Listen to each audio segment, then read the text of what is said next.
দাবিতে এসেও মানুষকে গুলির মুখে জীবন দিতে হলো, তখন আর কোনো রাজনৈতিক কৌশল আমাদেরকে আন্দোলনের অন্তরালে থাকতে উৎসাহ যোগায়নি। রাজপথে নেমে এসেছি, গায়েবানা জানাজার কর্মসূচি, ঢাকা বিশ্ববিদ্যালয়ের রাজু ভাস্কর্যের সামনে পুলিশেরা আমাকে ঘিরে ফেলেছে। আমি তাদের সঙ্গে বাদানুবাদ করছি যে এই ক্যাম্পাস তো পুলিশের ক্যাম্পাস নয়, এই ক্যাম্পাস শিক্ষার্থীদের ক্যাম্পাস। আমরা আমাদের নাগরিক অধিকার থেকে, সাংবিধানিক অধিকার থেকেই আমরা ক্যাম্পাসে দাঁড়াতে পারি, কিন্তু পুলিশ আমাদের কথা শোনেনি। পুলিশ গ্রেফতার করতে পারে, রাস্তায় শুয়ে আমার সাথে আরও কয়েকজন সহযোদ্ধা আমরা যখন প্রতিবাদ করছি, পুলিশ সেখানে সাউন্ড গ্রেনেড নিক্ষেপ করল। বিকট শব্দ, আমার মাথার কাছে সাউন্ড গ্রেনেড ফুটেছে। একদিকে ভয় যে জীবন মনে হয় চলে যায়, আর একদিকে সেই শপথ যে না, রাজপথ থেকে আমরা ফিরে যাব না। পুলিশ চার হাত পা ধরে চ্যাংদোলা করে প্রিজন ভ্যানে আমাকে উঠিয়ে ফেলল। সেই প্রিজন ভ্যানের ভিতর থেকেই আমি বুঝেছিলাম যে এই আন্দোলন, এটা এখন আর শুধু ছাত্রদের আন্দোলন হিসেবে নয়, এটা জনমানুষের আন্দোলনের রূপ নিয়েছে। এই আন্দোলনে 6 জন মানুষকে খুন করে ফেলা হয়েছে। শুধু ছাত্ররা এই আন্দোলনকে সফল করে ফেলে আনতে পারবে না। আমি প্রিজন ভ্যানের ভিতর থেকেই চিৎকার করে বলছিলাম যে বাংলাদেশের মানুষেরা, আপনারা রাজপথে নেমে আসুন, ছাত্রদের পাশে দাঁড়ান। জানি না তখন আমাকে গ্রেফতার করেছে কোথায় থেকে সাহস এসে ভর করল।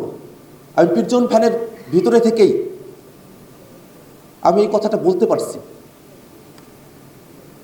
প্রিজন ভ্যান শাহবাগ থানার সামনের দিকে এগিয়ে গেছে। আমার ফোন বের করে আমার সহধর্মিণীকে ফোন দিয়ে বললাম যে পুলিশ আমাকে গ্রেফতার করেছে। সহধর্মিণী কান্না জড়িত কণ্ঠে আমার সঙ্গে কথা শেষ হল। আমাকে শাহবাগ থানায় না রেখে রমনা থানায় নিয়ে গিয়ে রাখা হলো। সেই দিন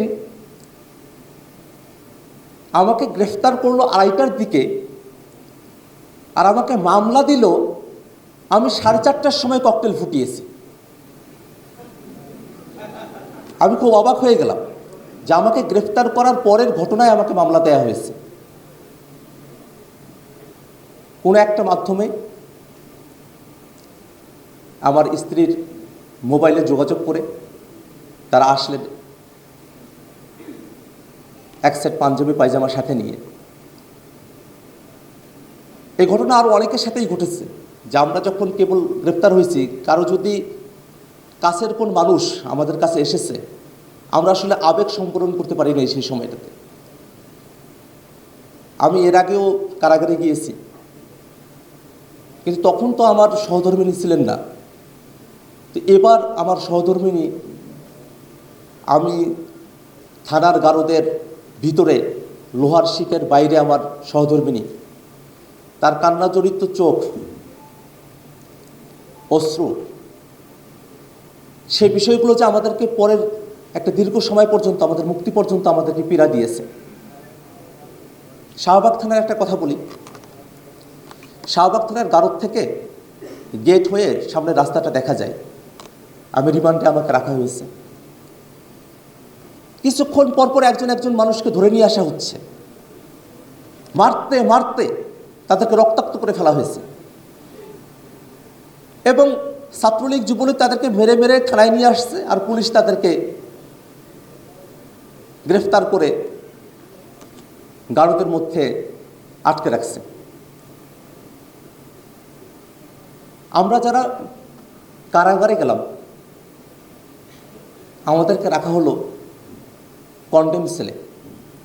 যে কন্ডেম সেল একজন বন্দির জন্য তৈরি করা হয়েছে, এরকম একটা কন্ডেম সেলে আমাদের 5, 6, 7 জনকে রাখা হলো, যেখানে কারাবিধি অনুযায়ী আমরা আমাদের আত্মীয়দের সাথে কথা বলতে পারি, সাক্ষাৎ হতে পারে, যোগাযোগ হতে পারে। আমাদের কোনো আত্মীয় স্বজনের সাথে আমাদেরকে একটা দিন কথা বলতে দেওয়া হয় নাই। আমরা যে রুমগুলোতে ছিলাম সেই রুমগুলোতে ছিল 24 আওয়ার লকআপ।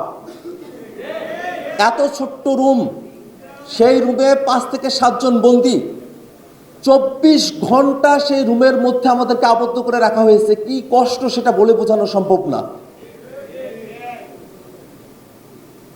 আমি এর আগেও কারাগারে গিয়েছি।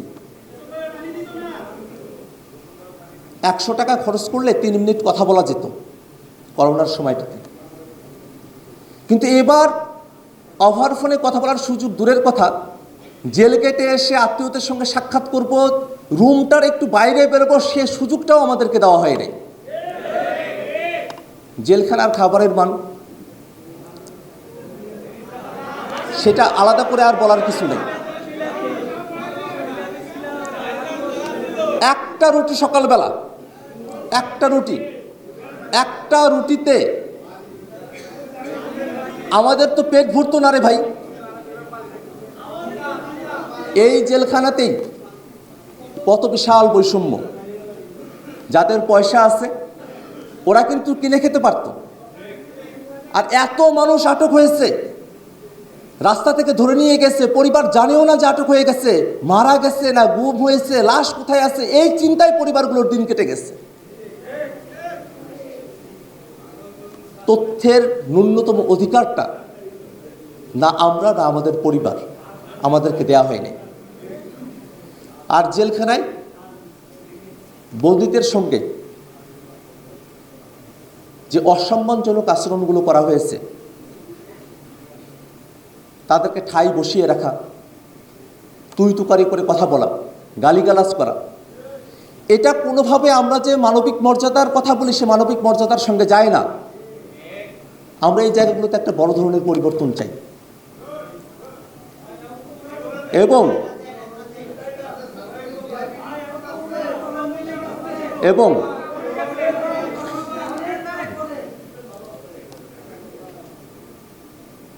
আমরা যখন জেলখানায় আমাদের বন্দী ভাইদেরকে তাদেরকে কোর্টে নিয়ে আসা হতো, অনেকের মনে আশা জেগেছিল যে হয়তো জামিনের জন্য নিয়ে আসা হচ্ছে, কিন্তু কোর্টে গিয়ে দেখা যেত উল্টো আরো 2-3টা মামলা তাদের নামে কি করে দেওয়া হয়েছে। আমাদের নামে এখনো অনেকগুলো মামলা পেন্ডিং আছে, সেগুলো অবশ্যই আমরা নিষ্পত্তি চাইব। আমরা একটু কথাটা শেষ করি। আপনাদের কি মনে পড়ে 5 তারিখের কথা? আমাদেরকে 2-3 দিন ধরে একটুখানি বাইরে বেরোতে দেওয়া হতো, আধা ঘন্টার জন্য করিডোরে একটুখানি হাঁটা যাবে। 5 তারিখ দুপুরবেলা আমাদেরকে একটু বেরোতে দেওয়া হয়েছে, আমরা করিডোরে হাঁটছি। 5 মিনিটের মধ্যে বলা হলো যে জেলার সাহেব আসবে, সবাই রুমে ঢুকেন, সবাই সেলে চলে যান। তা আমরা হন্তদন্ত হয়ে সেলের মধ্যে ঢুকে গেলাম, সেলগুলো বন্ধ করে দেওয়া হলো। কিন্তু কারারক্ষী নাই, মানে এমন কোনো সময় নাই যে সময়টাতে রুমের সামনে কোনো না কোনো কারারক্ষী না থাকে। কিন্তু হঠাৎ করে কোনো কারারক্ষী নেই। কি হয়েছে আমরা তো কেউ কিছু জানি না। আমরা যারা সেল এরিয়াতে ছিলাম জানার কোনো সুযোগ ছিল না। আমাদের এখানে কোনো ফোন নাই, আমাদের এখানে কারারক্ষীরাও আসছে না, আমাদের এখানে কোনো টেলিভিশন নাই, আমাদের এখানে তথ্য পাওয়ার কোনো সুযোগটুকু নাই। হঠাৎ একটু করে গুজবের মতো শুনলাম যে হাসিনা পালায়া গেছে, কিন্তু তখন তো বিশ্বাস হতে চায় না। প্রায় দুপুর গড়িয়ে বিকেল হয়ে যাবে, এই সময়টাতে জেলখানার অন্য প্রান্তে হই হই রই রই শেখ হাসিনা গেলি কই যখন স্লোগানটা তৈরি হলো, জেলখানার ভিতরে ভূমিকম্প শুরু হয়েছে।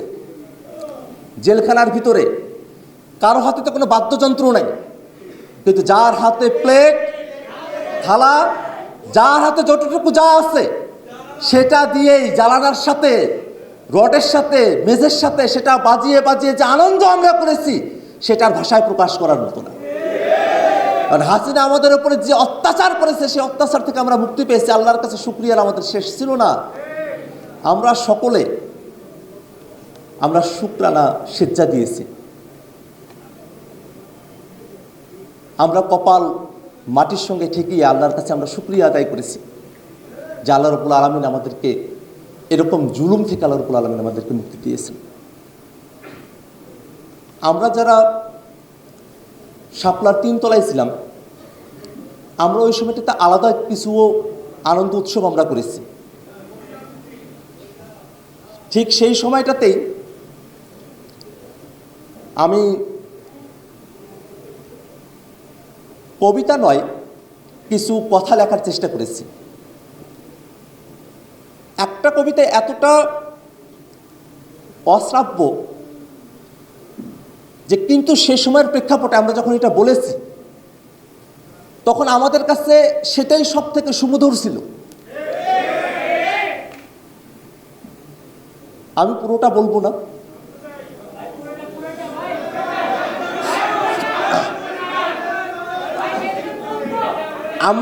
আমরা যারা সেই জেলখানায় ছিলাম আমরা তো জানি যে আমরা কি বলছি।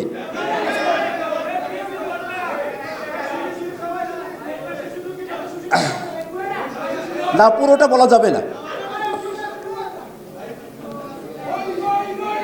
আচ্ছা, সে সময়টাতে আমরা তো বিক্ষুব্ধ, আমাদের আনন্দ প্রকাশের আর দ্বিতীয় কোনো অপশন নেই। সে সময় আমি লিখেছিলাম, নববধূর সঙ্গে সঙ্গমের পর বীর্য পতনের যে আনন্দ, তার থেকেও বেশি আনন্দ হাসিনার পতনে। পরের কথাগুলো আর বলবো না। আরো কবিতা লিখেছি।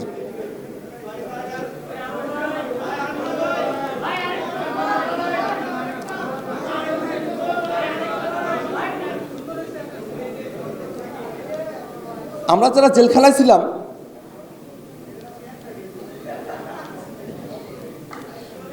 জেলখানায় ছিলাম আমরা নানাভাবে এই উদযাপনগুলো করেছি। আপনারা কবিতা শুনতে চেয়েছেন, সেই সময় আমি যা লিখেছিলাম তার কয়েকটা লাইন অন্য একটা কবিতা থেকে বলি। কবিতা নয়, আসলে তখনকার অভিব্যক্তি। ফেসিবাদের মৃত্যুর খবর আসে হাসিনার পতনের। জেলে থাকা সব রাজবন্দী চিৎকার দেয় সবুজ স্বাধীনতার। কারাগারের দেয়াল দেহ আটকে রাখে, কিন্তু সাধ্যকার উদযাপন আটকে রাখার। বাদ্যযন্ত্র নেই, কিন্তু ঝংকারও থেমে নেই। কারাগারের লোহার শিক ঢোল তবলা হয়ে গেছে এখানে। ধ্বনিতে ধ্বনিতে প্রতিধ্বনিময়। ঝড় উঠিছে গোটা জেলখানায়, খুশিতে মেতেছে সবে হাসিনার পতন বেলায়। এটা ছিল আমাদের তখন আনন্দ প্রকাশের আর একটা উপলক্ষ। আর একটা কথা বলেছিলাম, আর একটা লেখা আমরা লিখেছিলাম, যে লেখাটা আমাদের সকলের জন্য খুবই প্রযোজ্য। আমরা যখন উল্লাস করছি, উল্লাস যেন আমাদেরকে আমাদের অতীতের সংগ্রামকে বিস্মৃত করতে না পারে, সে কারণে তখন লিখেছিলাম, ওহে বিজয়ীরা, মনে রেখো সন্তান হারানো মাকে, যার আর্তচিৎকার ভারী করেছিল গোটা আকাশ। ওহে বিজয়ীরা, মনে রেখো স্বামী হারানো সেই গ্রাম্য বধূকে, স্বামীর মৃত্যুর পর সেই প্রথম যার মুখ দেখেছিল মিডিয়ার মানুষ। ওহে বিজয়ীরা, মনে রেখো গুম হয়ে যাওয়া ভাইকে, যাদের স্বর মিলিয়ে গেছে বাতাসের অণুতে। ওহে বিজয়ীরা, মনে রেখো আমাদের সেই সব বোনেদের, যাদের সম্মানে হাত বাড়িয়েছিল শ্রীগাল শকুন। ওহে বিজয়ীরা, মনে রেখো সেই রাজবন্দীকে,